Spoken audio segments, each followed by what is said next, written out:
Hello everyone, welcome back to the channel. Today we are going to explore one of the most fascinating and mysterious chapters in ancient history, the decline of Indus Valley Civilization, also known as the Harappan civilization. This civilization was one of the most advanced in the ancient world, known for its massive cities, precise urban planning, and impressive trade networks. Cities like Harappa, Mohenjo-Daro, Dholavira and Lothal stood as marvels of their time, with wide streets laid out in the grids, brick houses, drainage systems, and granaries that served thousands. But around 1900 BCE, this incredible civilization began to decline. Its cities were slowly deserted, its trade networks broke down, and its cultural unity faded. What caused this? Why did one of the humanity's first urbanized civilization collapse? Let's explore in detail. One of the most widely accepted explanations for the decline of Indus Valley civilization is environmental change, particularly the shifting of rivers and weakening of the monsoon. The Harappans depended heavily on river systems such as Indus, Ghagar, Hakra, often identified with the ancient Saraswati River and their tributaries. These rivers provide fertile soil for agriculture, water for daily life, and routes for trade. But geological evidence showed that around 2000 BCE, several major rivers began to change course or dry up completely. This shift, combined with reduced monsoon rainfall, would have made agriculture increasingly difficult. Archaeological and geological studies suggest that climate change may have caused prolonged droughts, reducing crop yields and forcing people to move away from cities that could no longer sustain larger population. The loss of river flow in the Ghagar Hakra basin particularly affected settlement in eastern Punjab, Haryana, and Rajasthan.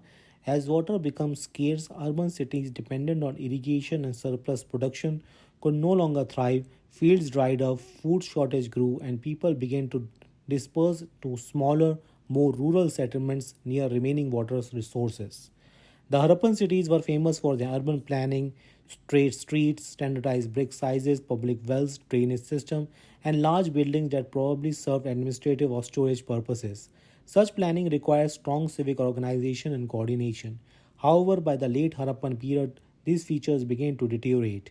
Excavations show that brick became smaller and irregular, streets were less organized, and drainage systems were no longer maintained. Granaries and large storage buildings fell out of use, and signs of civic neglect became visible across major sites like Mohenjo-Daro and Harappa.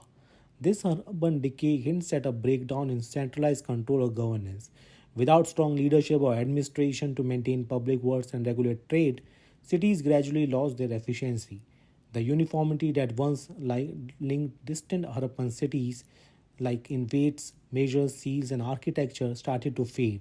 The standardized Harappan script also disappeared, suggesting that literacy and record keeping may have declined or become irrelevant as cities emptied and trade declined.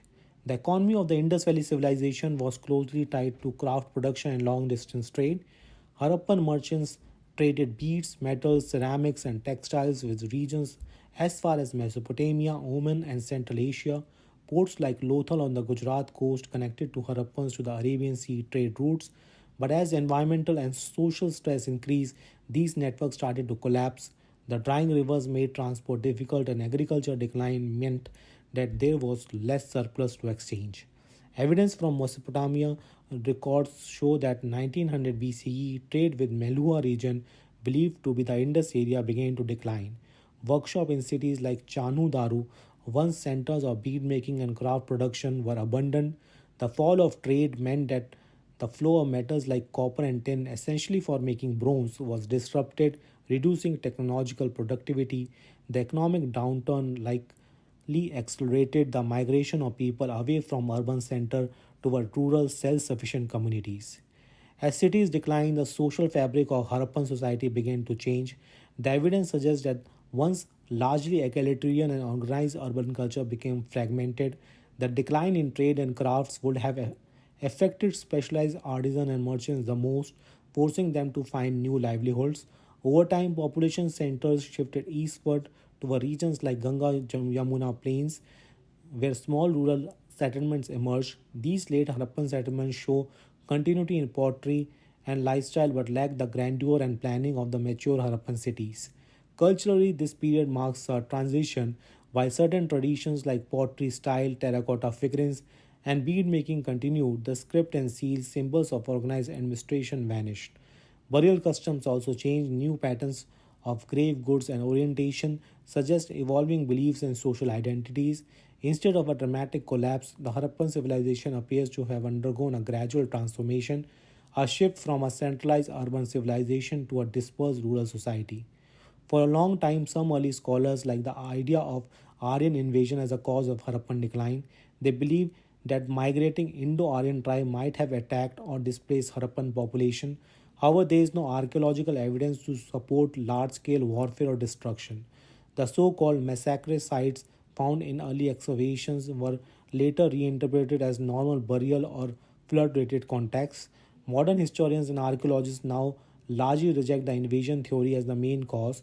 Instead, they emphasize a combination of ecological, economic, and internal socio-political factor as more likely the explanations.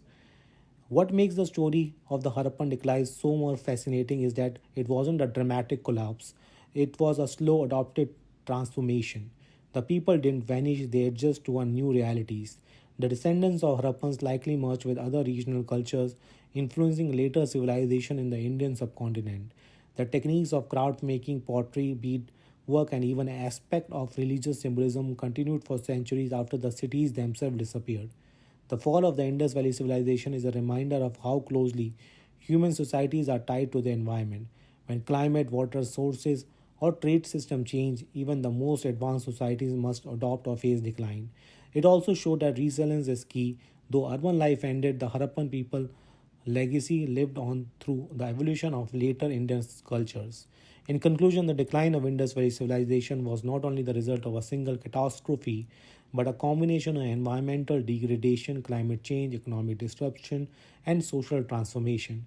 It stands as a timeless lesson about the fragility of even the most sophisticated society. From the drying up of the rivers to fading of trade routes, the Harappan story tells us that a civilization was not destroyed overnight. They evolved, adopted, and eventually gave rise to something new. Thank you so much for watching. If you enjoyed the information in the Harappan world, don't forget to like, share, and subscribe for more videos on ancient civilization. Tell us in the comments what you think was the biggest reason behind the fall of the Indus Valley civilization. Was it nature, economic, or human choices? See you in the next video.